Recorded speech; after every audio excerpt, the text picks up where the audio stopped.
The Day of Resurrection, Yawm al-Qiyamah. Standing before the Creator, Part 17/20. Assalamu alaikum. And welcome back to Sufi Essence with Hammad Syed. We have journeyed through the signs, witnessed the end of the world with the blowing of the first trumpet, and contemplated the utter silence that follows. The world as we know it is no more, but this is not the end. It is the beginning of a new, eternal chapter, the Day of Resurrection. Today, in Part 17 of our 20-part series, we delve into the Day of Resurrection, Yawm al-Qiyamah, standing before the Creator. We will explore the second blowing of the trumpet, resurrection of all humanity, the terrifying moments of the Day of Judgment, and the reality of standing alone before Allah, the Lord of all creation. This is the ultimate reality, the moment of truth, for which all of life is a preparation. Join us as we stand on the threshold of eternity. Part 1. The second trumpet blow and the resurrection. After the first trumpet brings all of creation to an end, a new beginning will be heralded by the second blow, bringing all beings back to life. The long silence, a long period of time will pass between the first and second blows of the trumpet, a time of absolute silence. The second blow, the Qur'an describes this, and the trumpet will be blown. Then at once from the graves to their Lord they will hasten. Qur'an 36-51. The angel Israfil alayhi salam will blow the trumpet a second time. The sound will reverberate across the heavens and the earth. The resurrection. With this second blow, every human being who has ever lived will be brought back to life, the Qur'an states. From it the earth we created you, and into it we will return you. And from it we will bring you forth a second time. Qur'an 20:55. Rising from the graves, people will rise from their graves in a state of bewilderment and shock, as if waking from a deep sleep, and will be gathered to the plane of reckoning. A new state. They will be resurrected with their physical bodies, but in a new, eternal state, and all will be gathered barefoot, unclothed, and uncircumcised. This is the beginning of the great day of judgment. Part 2. The plane of gathering and the great stand, all of humanity. From the time of Adam to the very end of time will be gathered on a vast, featureless plain for the final reckoning. A vast, flat land. The Prophet Muhammad, peace be upon him, described this gathering place as a level plain, with no hills, valleys, or landmarks. And the sun will be brought close, and the heat will be intense. The immense crowd. The number of people gathered will be beyond comprehension, all awaiting their judgment. The sheer density and scale of the crowd will be overwhelming. The sweat of humanity. People will stand under the intense sun, and their sweat will pour down, and the amount of sweat will be in proportion to their deeds in the world. Some will be covered up to their ankles, some to their knees, and some will be completely submerged. The length of the day of judgment will not be a normal day. The Prophet Muhammad, peace be upon him, said it will be a day of 50,000 years. The angels and the Spirit will ascend to him during a day the extent of which is 50,000 years. It's Qur'an 72:4.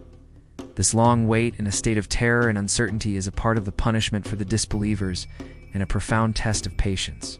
The great intercession, Ash-Shafa al-Kubra. During this agonizing wait, people will turn to the great prophets one by one to intercede with Allah to begin the judgment. They will all decline until they come to Prophet Muhammad, peace be upon him, will perform the great intercession, prostrating before Allah and asking him to begin the final reckoning. Part 3. The Book of Deeds and the Scales of Justice. The judgment process will be meticulous and absolutely fair, with no injustice whatsoever. Allah will present every person's deeds for judgment. The Book of Deeds.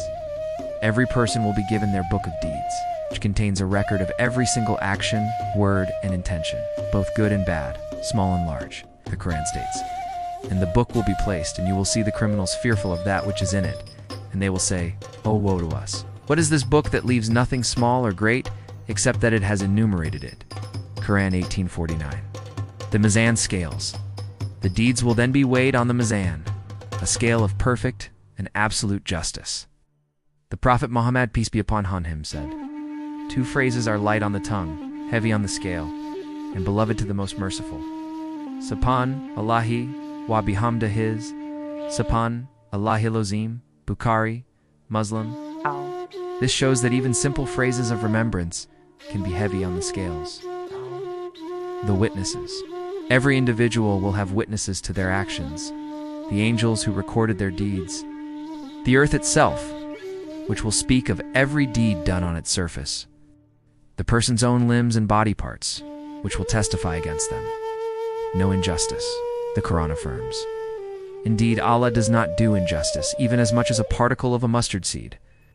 Quran 4:40. Every deed will be accounted for, and no one will be wronged. Part 4. The questions and the final judgment. The climax of the Day of Judgment is the individual's final stand before Allah, where they will be questioned directly about their life. The final questioning. Every person will stand alone before Allah, with no mediator or intercessor. They will be questioned about 4 things: their life, their youth, their wealth, and their knowledge. The Bridge of Sirat. After the judgment, humanity will cross a bridge called Sirat, which is suspended over the fire of hell. The Prophet Muhammad, peace be upon him, described it as sharper than a sword and thinner than a hair. People will cross it according to the light of their faith, some passing like lightning, others like a fast horse, and some crawling or falling into the fire. The destiny of souls. The final verdict will be delivered. The righteous will be guided to Jannah paradise, and the wicked will be taken to Jahannam hellfire. The role of Imam Mahdi and Prophet Isa alayhi salam. The believers who lived under Imam Mahdi's and Prophet Isa alayhi salam, righteous rule will find great comfort and ease on this day, their good deeds a testament to their steadfastness in the greatest of times. Their righteousness in this world will translate into safety and a swift passage on this day. The reality of Akhirah, Hereafter. The day of resurrection brings to life the reality of the hereafter, where this temporary world is judged and a new, eternal existence begins based on our deeds. It is the moment where every promise and warning from the Quran and Sunnah is fulfilled. Conclusion. The inevitable appointment. My dear friends, the day of resurrection is not a myth. It is an inevitable appointment for every human being. It is the day when all secrets will be revealed, all deeds will be weighed, and all souls will stand before their Creator. The terror of the day, the intensity of the heat, and the finality of the judgment should serve as a powerful motivation for us to live a life of righteousness, to prepare for this great stand, and to seek Allah's mercy above all else. Our ultimate success or failure will be determined on this day. This is the ultimate reality, and this is truly the essence of Sufi essence. Thank you for joining me in contemplating the day of resurrection. If this lecture provided you with a profound reminder of life's purpose and the urgency of righteous deeds, please like this video to help share this vital knowledge. Subscribe to Sufi Essence with Hammad Syed for more profound insights into Islamic spirituality, and remember to hit the notification bell so you don't miss part 18 of this epic series, where we will delve into Jannah paradise and Jahannam hellfire, the final destinations. How does contemplating the Day of Judgment influence your daily choices in your pursuit of righteousness? Share your reflections in the comments below. Your insights empower our growing community. Till our next spiritual unveiling, may Allah grant us His mercy on that great day.